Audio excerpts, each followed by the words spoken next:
together?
the First Presbyterian Church of Corvallis online worship for April 18th, 2021. It's wonderful to be with you on this Sunday. It's spring, and we've enjoyed some spring weather. It's not why I'm dressed like this. This fits into the theme of my sermon, which will be my last sermon before my sabbatical. So you'll have to wait and listen to the sermon to know, why is Matt dressed like this when he's usually, does a little bit better effort. A little. But we are glad that you're joining with us, whether you're streaming live at 10 a.m. on Sunday or check in at another time. We are glad that you're with us. We welcome you wherever you may be in your faith, whatever doubts you may have. We welcome you and affirm you, whoever you may be. We believe that diversity among humanity is a reflection and a revelation of the diversity of the whole of God. And so we believe that you are welcome and that we are better having you as a part of our community. We come together to worship and to praise, to pray, and to fellowship. So I encourage you to fellowship in the different ways that are available, whether you're in a Presby pod or would join the coffee hour after worship via Zoom around 11 o'clock. And know that in 2 weeks, on May 2nd, you'll be able to drive by after we have communion on May 2nd, to drive through the church. I'll be there. There'll be a chance for me to say goodbye for a temporary amount of time, and then I'll be returning in August. Our leadership team is meeting this week to look at all the news, and unfortunately, it's good news and then it's not about the pandemic and the virus.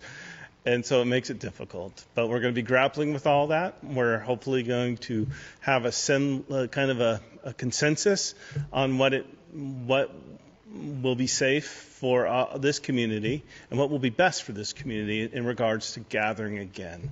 You can imagine that there's reasons to gather and there's reasons not to gather. And so we have to weigh all of that. And unfortunately, the news lately has been a lot towards holding off a bit, and even urging by the governor to hold off a bit longer here. So, we'll probably start during my sabbatical. You'll probably see some more outdoor opportunities and hopefully chances to gather in that way. There are hikes already that have been happening, and maybe some outdoor gatherings that don't require hiking if that's an impediment to you. So we are going to try to do our best, but we are also going to hold on to the science and take your safety seriously and not rush into anything. But no, we will be gathering. I'm eager to gather. I am hopeful when I come back from my sabbatical that we'll be looking at a fall that will have us gathering together again every week. So, again, we'll be prepared, but I hope you can be prepared to be gracious with our need to take care of the whole. Not just our community that gathers here, but the community as a whole, and to try to limit spreads so that we can knock this thing down, so that we can return to the things we love the most. Well, enough said on that. You'll be hearing more as time goes on and as we meet and as decisions are made. We roll the announcements before the service. They'll roll after the service, so know what's going on and what you can participate in, hikes and things that are going to be happening very soon. And so I encourage you to watch those announcements or sign up if you don't already get our email with all of our info about what's going on in the life of our church. We are still taking the 1 great hour of sharing offering, and that offering helps the self-development of people, the Presbyterian Disaster Assistance Program of the denomination, and the Hunger Program. And so all very vital programs that are helping people. And I have a short video again of another way that 1 great hour of sharing and our denomination are helping people worldwide. So listen to that. When Manuel Nazario cast his net into the water these days, his catch is far less plentiful. In the remote area of Bolivia, near the Paraguay-Argentina border, Manuel and the members of his indigenous community are finding that fishing, the traditional livelihood, is now in severe jeopardy. The Capirendita community is grappling with the devastating impact of climate change, irregular rainfall patterns, prolonged droughts, disease, and mining pollution. As a result, their age-old ways of life and their means of economic support are increasingly threatened. The degradation of the environment and the mounting lack of access to water threatens their very survival. Manuel has emerged as one of the leaders in his fishing community. A born innovator and community organizer, he's now leading the families in Capirendita toward the promise of a better way. That in partnership with a local organization called CERDET, Center of Regional Studies of Tarija. Together, they are working to develop irrigation systems and to collect and store rainwater for safe drinking. Because of gifts received through 1 great hour of sharing, like the gifts you and I will make to this offering here in our congregation, CERDET is building infrastructure to address the community's critical water shortage.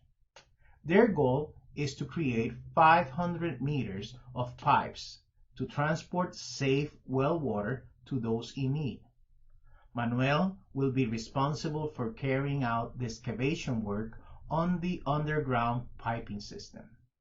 Our gifts will also support the distribution of plastic containers to collect and save rainwater. 1 great hour of sharing helps us address critical water needs in places like South Sudan, training technicians to dig water wells for their communities, and on maintenance, hygiene, and sanitation. And in places like Detroit, our gifts have joined with the people of Detroit to secure access to water for those who have had their water shut off during the pandemic. Imagine not being able to wash anything during the pandemic. 1 great hour of sharing is the single largest way that Presbyterians come together every year to share God's love by becoming repairers of the breach, joining with people in need to build God's house together. Together, we are making a better world for those in need, no matter where they are. Please give generously, for when we all do a little, it adds up to a lot. Let us pray.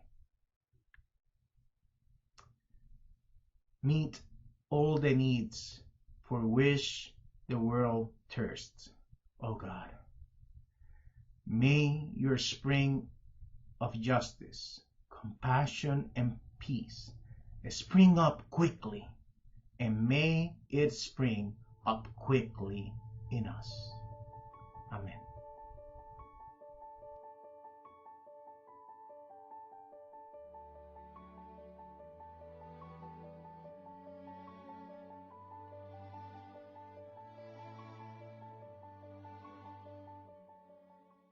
Good work being done. That and much more can be found at our mission website of the PCUSA if you want to see all the ways that our church impacts people all around the world. That offering can be given to the church directly, or you can send it or go online at 1 great hour of sharing, and make sure you identify our church when you fill out all your info, as they like to track the totals from each individual church. Not that it's a competition, but you can also give to our general fund. Many thanks to those of you who made April a very strong month for us, and kind of an indication that you're still with us. So appreciate it. It's hard because we know we're not offering what we usually offer, and yet you have been committed to this church, and I'm so grateful for you. I couldn't be more moved by this community and by you. So thank you for the way that you give. Thank you for the way that you support this community, and we are grateful for you. I am grateful for you, and I am grateful for this chance now to venture on sabbatical. As I said, I'm not quite going. This is my last sermon, but I'll be involved in the service next week and on May 2nd. And I am getting Liam Lyons ready. He is our tech support, our tech AV video specialist, who's come all the way from the East Coast to help this church stay online and to keep the worships going. And so I'll be training, using most of my time training and getting the church ready to do all the things that I know how to do that I really need to get other people to know how to do too. So Liam's going to help with that, and you'll be in good hands, not just with him, but with Pastor Sharon and our entire staff and our session and leadership teams. So I'm available if you have any questions or would like to talk before I go. Again, my last day before sabbatical is May 7th. All right. We are here to worship. And so let us get in a place where we can take in these words from Work of the People that I just found poignant and kind of lead in to my sermon. So let us worship our God.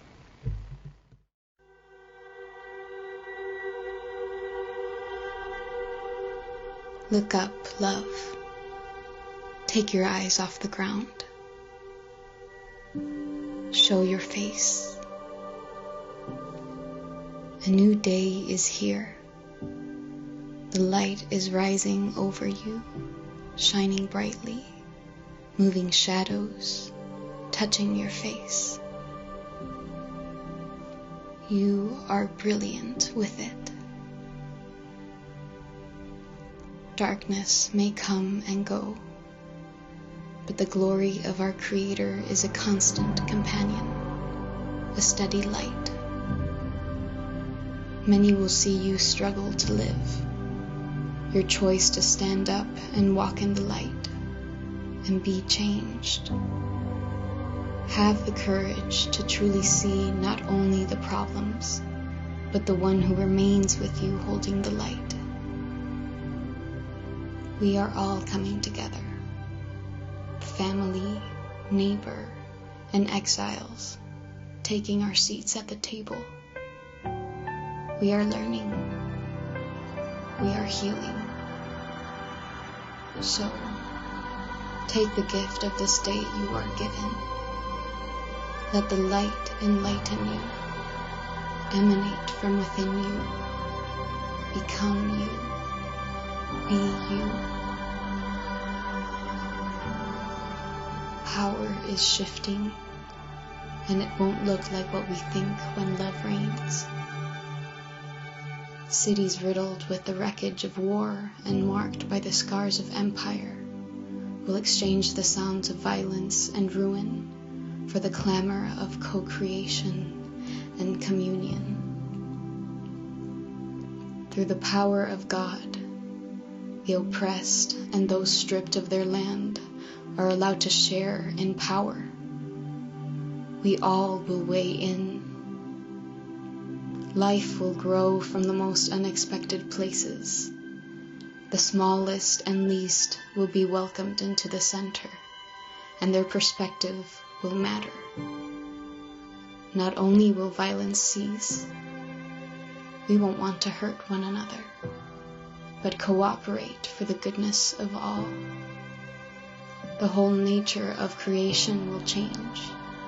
The sun and moon will not be the light we revolve around. We will turn and grow by the light of God that shows us the illumined way to go. We will be ruled by the power of love. We will be remade and refastened to God and one another. We will learn what harmony means. Look up, love. Take your eyes off the ground. Show your face. A new day is here. The light is rising over you, shining brightly, moving shadows, touching your face. You are brilliant with it. Everything wrong side up is being upended. The table is extending, rounding. You have a place that is only yours, and everyone at this table will have more than enough. So, stand up, open up, take it all in, and shine.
Today I'm reading from the book of Exodus, chapter 20, verses 8 through 11, reading from the commandments that Moses was given on Mount Sinai.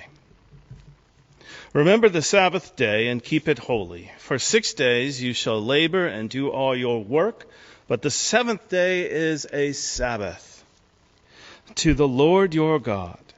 And you shall not do any work, you, your son or your daughter, your male or female slave, your livestock, or the alien resident in your towns. For in 6 days the Lord made heaven and earth, the sea, and all that is in them, but rested the seventh day.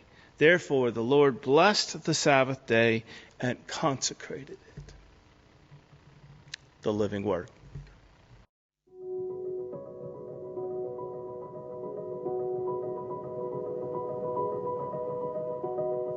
I rest in you, O God.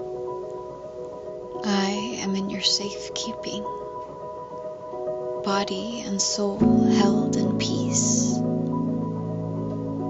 My heart cries out to you, my God. All that upsets me, you see. All that disturbs me, you understand. Only here in your presence am I fully known. I am wrapped in grace. I rest in you, O God. I am in your safekeeping, body and soul held in peace. I try to relax, but anger rattles me. I try to relax, but my feelings niggle at me. Be still. Be silent. Put your trust in the Lord. I rest in you, O God. I am in your safekeeping, body and soul held in peace. In the stillness, the light of your face shines. My heart turns to thankfulness and is glad. I have more than enough. You, Lord, are more than enough. I lie down to sleep, safe and sound.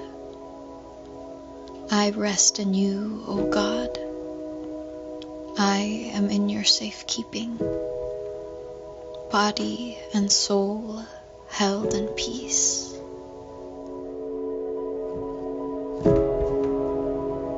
Be still and rest. You are held in peace.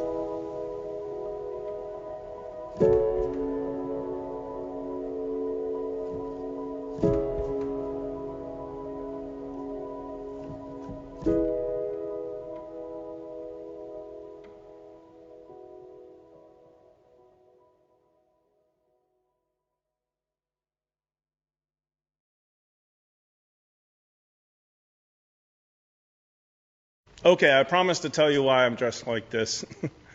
As we were talking about rest and Sabbath last week, I talked about the importance of individual rest. And within that time of rest, we slow down, we stop busying ourselves, and we really face things within ourselves that need to be faced and begin asking those deep questions. Why am I afraid? Why am I afraid just to sit and listen to myself, if that's the case? Or whatever bigger questions. Why am I pushing myself so hard? Why am I avoiding this? Or why do I have high blood pressure and feel stressed and anxious all the time? Or why do I want to end each day with a pint of Ben & Jerry's ice cream or Haagen-Dazs ice cream and a glass of wine or more? Why do I do these things? What's going on? Listening not just to our head and our thoughts, but our body.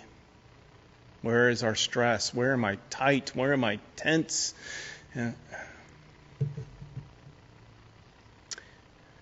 Stopping, resting, and listening. That can be done by the individual, and it's imperative that the individual does it. But God made it clear it wasn't just an individual practice. This was a practice for the whole.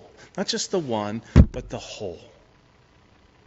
The whole must rest on this day. The whole must rest on this day. Not just the in crowd, but even those people who work for you. Even those foreigners. Even your livestock. Wow. I know some dairy farmers would probably argue that you can't not milk your cow.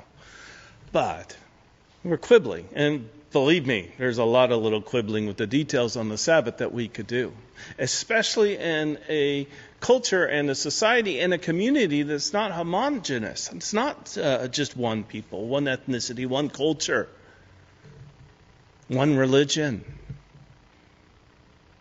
So how do we understand rest for the whole today? I don't claim to have all the answers. I certainly don't believe it means that everyone needs to join the one, have an exclusivity of one way that everybody must believe and be and do. But I'm wondering if rest and a community time of rest is something that can transcend our religious beliefs and be something that the whole, all of us, could realize is important. Now, I'm dressed like I'm about to go camping because camping is where I not only experienced a lot of individual rest in the Grand Sierras of California and the Sierra Nevadas. So many of those experiences up there are so core to who I am, to my spirituality, to my wonder and my sense of grandeur and providence of God, as well as the power. But also community, because a lot of those experiences were in communities, whether scout camp or religious camp or just any camp.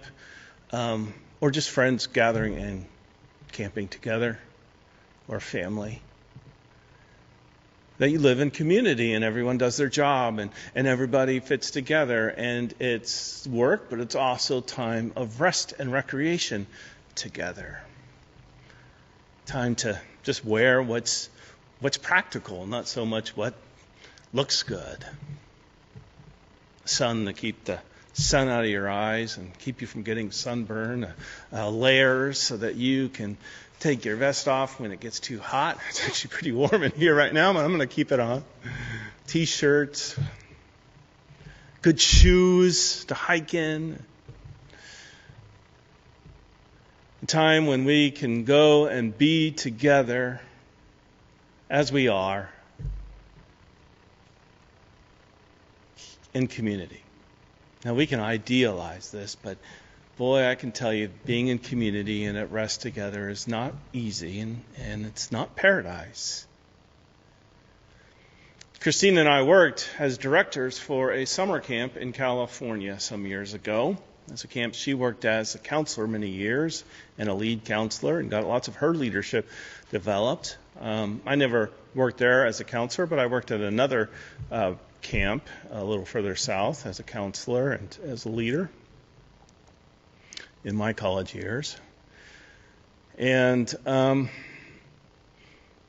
it's quite an experience. You know, I was principally tasked with hiring the staff, up to 70 college kids or young adults, to come and work at the camp each summer.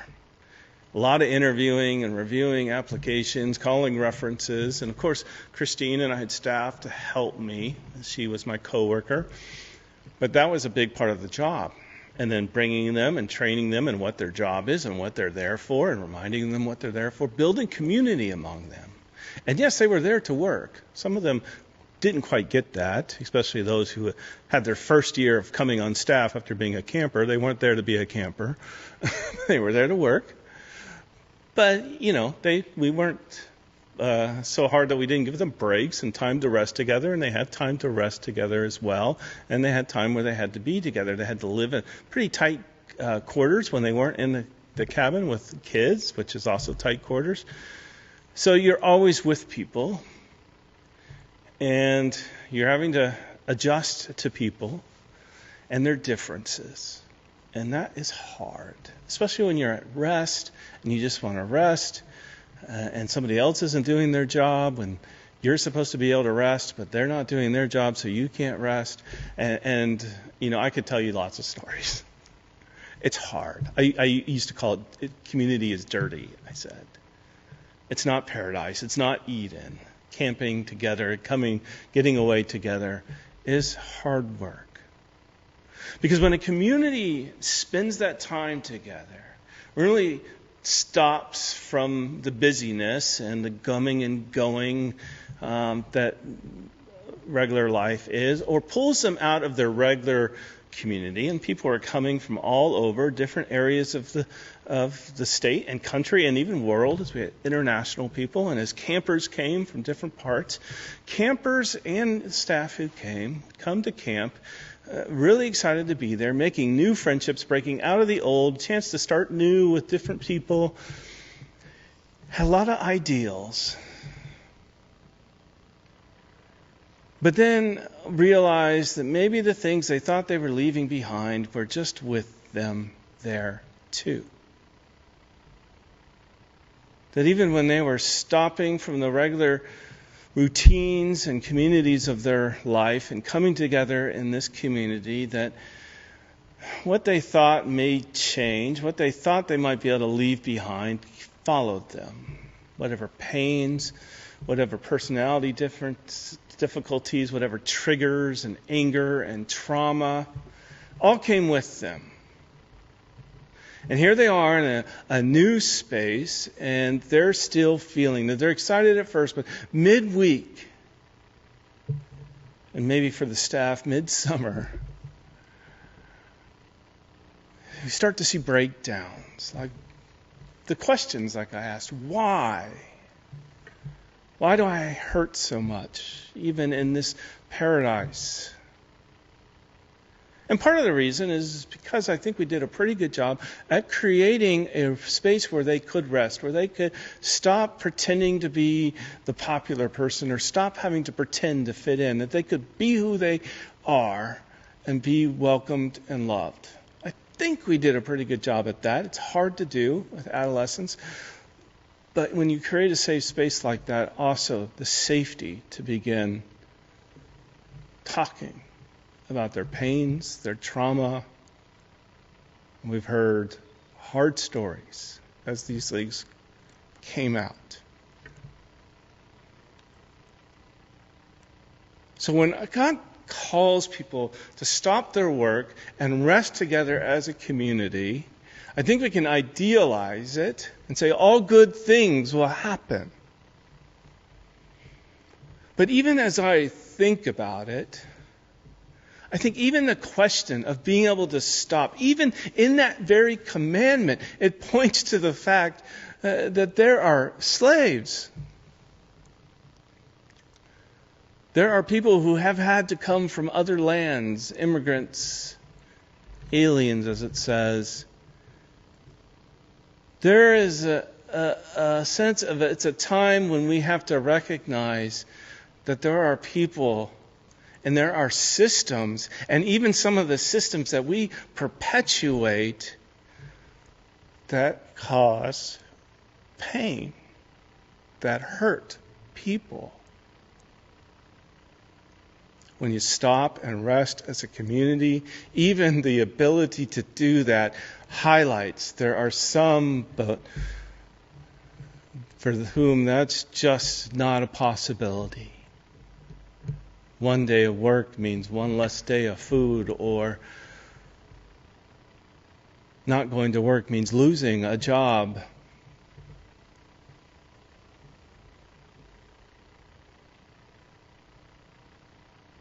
Or not having a place or a home in which to gather and rest. Not being welcome because you don't have a place or a home or a shower to get clean. Stopping and seeing ourselves as a whole community, not just our church, but a whole community, all people, all faiths, and we realize how much the whole is still divided.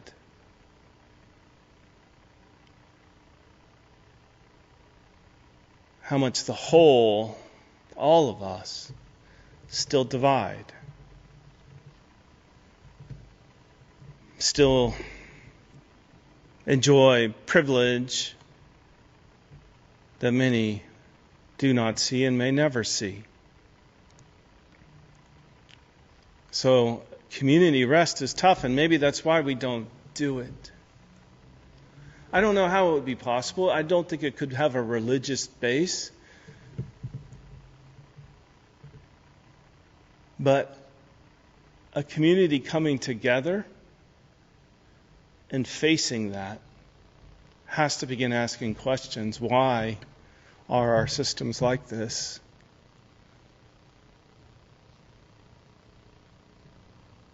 As we see so much mental anguish and mental health, and people talking about gathering again because there's a mental health crisis. Well, and that kids need to be in schools because that's the only place they ever got any kind of positive reinforcement and help with keeping them mentally healthy. But let me tell you something, not being in school, for the most part, wasn't the beginning of any of the mental health crisis. It's always been there. And we've always thrown it at the schools to try to help and solve and patch.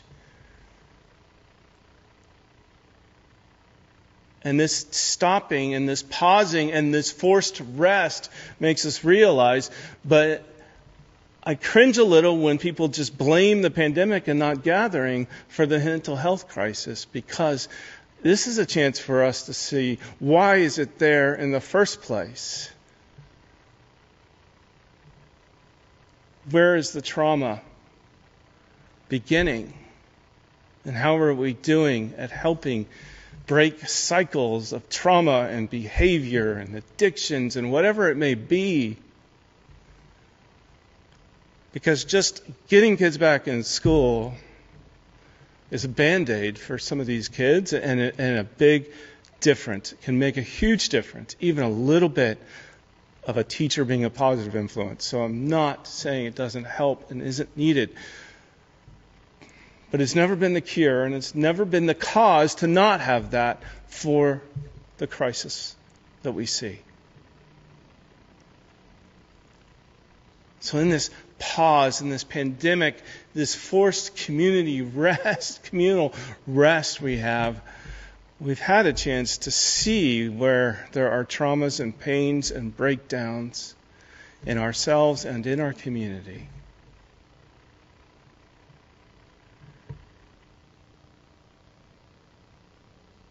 Now, a camp is a week long, less than a week, and people would go through that cycle, and then the best thing is that they would voice what was going on, and we would start them down the path of getting help. And in some cases, that means calling in authorities and CPS and whatnot, but trying to get help for those who have revealed where they're hurting and where there's pain. Strengthening the relationships around them and the ones that they're going back to, hopefully.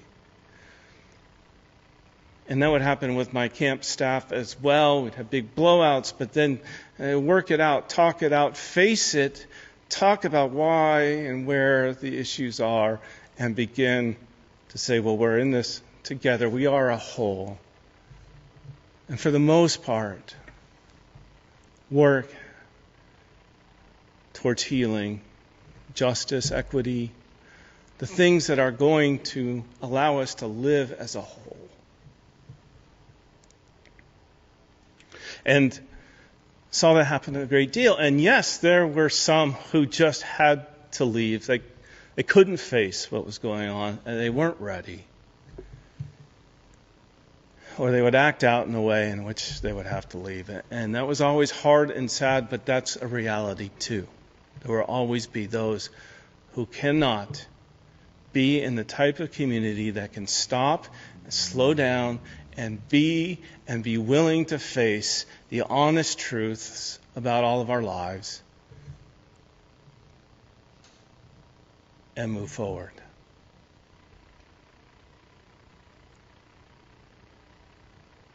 So I believe God calls us in the community to rest as a community, not just because God needs us to stop and think about God for a day.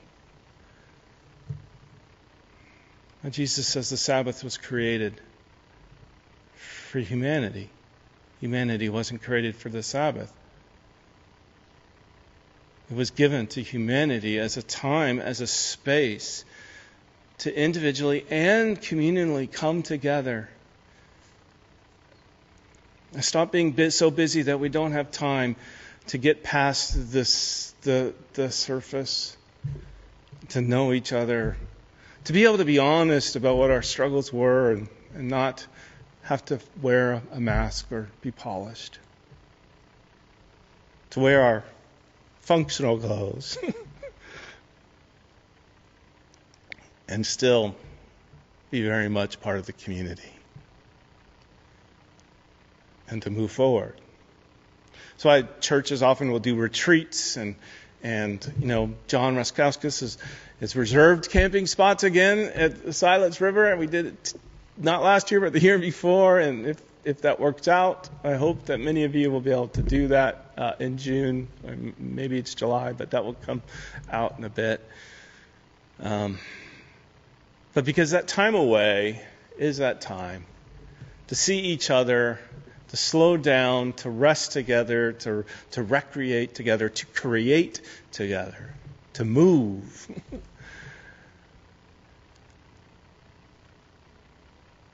Now, I don't have an answer for how to do that for the whole of the community. The schools have kind of created a rhythm of 2 days, and Wednesday was kind of a break, and then 2 days. And then what would, and people have argued for a 3-day weekend, and I wondered, what if, apart from any religion or doctrine or dogma, we all just communally decided as a society that Wednesday was going to be rest? No services, because honestly, when you have a service, a church service, there are a lot of people who have to put that on and don't get to fully rest. But what if Wednesday was a time where we really committed to not making anybody work as much as possible? Or at least rotated it so it wasn't weekly. And just rested. I know it's a pipe dream, but as a community, we had a day, and we didn't put sports or other things on that day. And came together, with picnics, with whatever it may be, with rest, with conversations, just conversations about what's going on in our community and who's hurting and who can help. I don't know. It's just a thought. But what can we do to start that? What can we do in our community? How can we come together? So my sabbatical is a time for you to rest. You're still going to have worship. I don't mean everything's going to stop. It's not. You still have worship. There will be opportunities to rest. Even on certain Sundays, we'll invite you to join another congregation a couple of times during my sabbatical for worship. But when it comes to the time to slow down and use this time of slowing down to have the conversations, who are we? Who's hurting? What systems for the whole, for our whole church, but also our whole community, what systematic things can we make a difference on? Who are we about? What is the work that we're called to start up again when we start up? So this is a time for you as much as it is for me. Because I'll be thinking about these things personally, but also for the whole. For we are to love the whole with our whole mind, our heart, our strength. And we're supposed to love the individual, ourselves and our neighbor, with all of who we are. Those things are one and the same. Love the whole is loving the individual. Loving the individual, love the whole.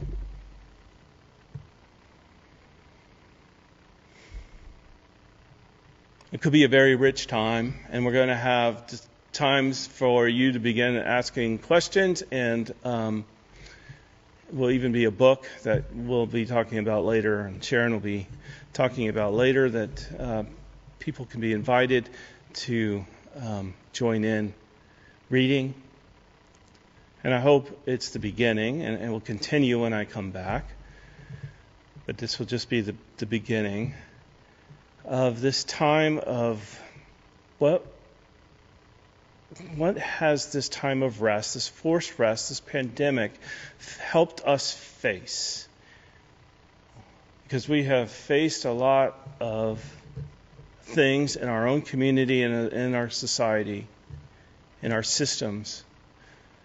And we've made commitments to try to change some of those systems and help end racism and poverty.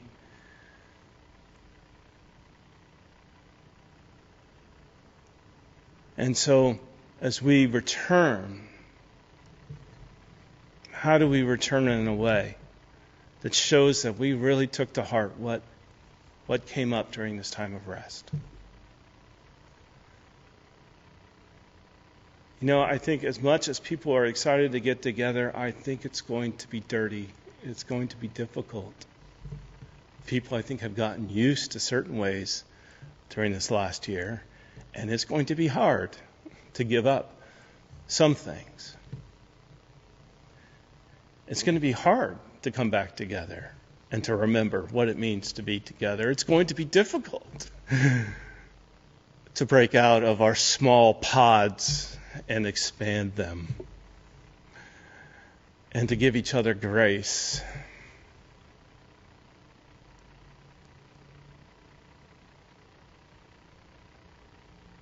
But I think that's part of it. I think we have to listen to that, where it's difficult. Is it difficult because it never felt authentic in the first place and you just don't want to go back to that? Is it difficult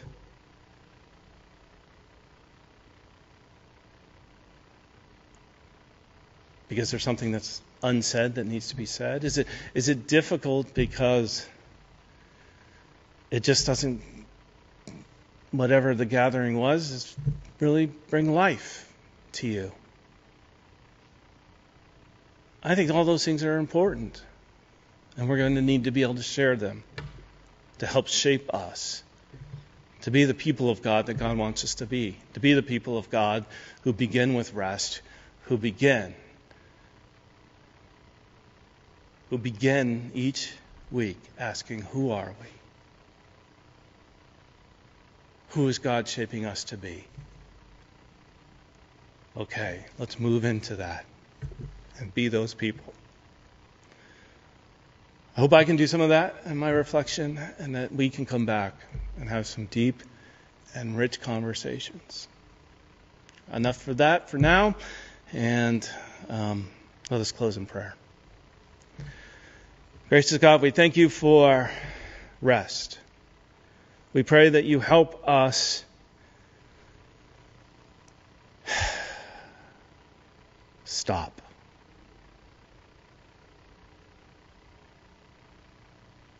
Listen.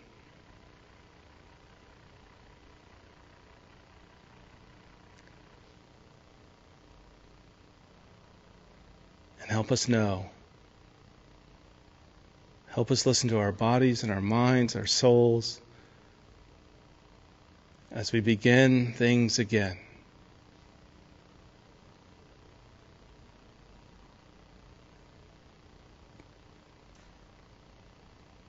Whether or not they should begin, or whether they should be transformed and changed.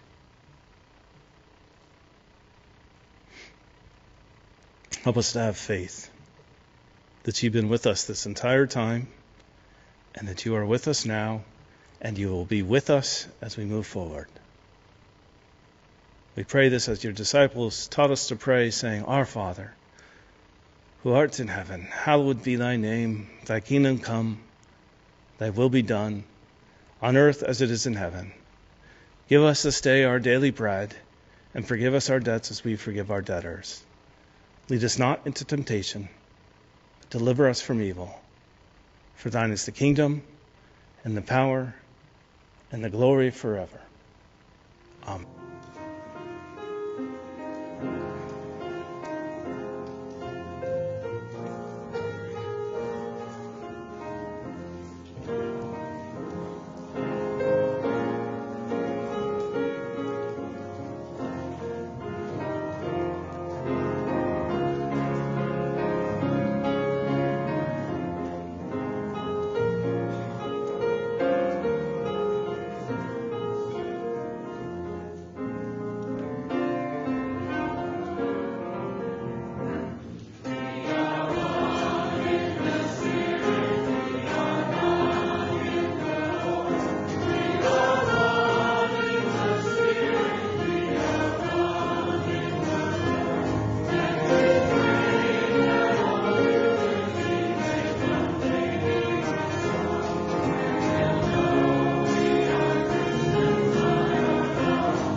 Now, as you prepare to go out, whether you're going to go out and go camping, I wish I was, but not quite yet.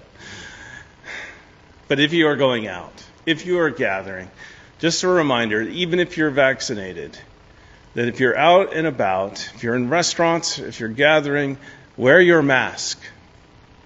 Follow the guidelines. You make a difference in what you do and the numbers that we see in Oregon. Now may the peace of God, the rest of God, and the holy rest that Christ brings to us in the grace and love that is revealed through him, and the presence of the Spirit, which is the divine within and around us, may it be with you at rest, at work, and everything in between. Amen.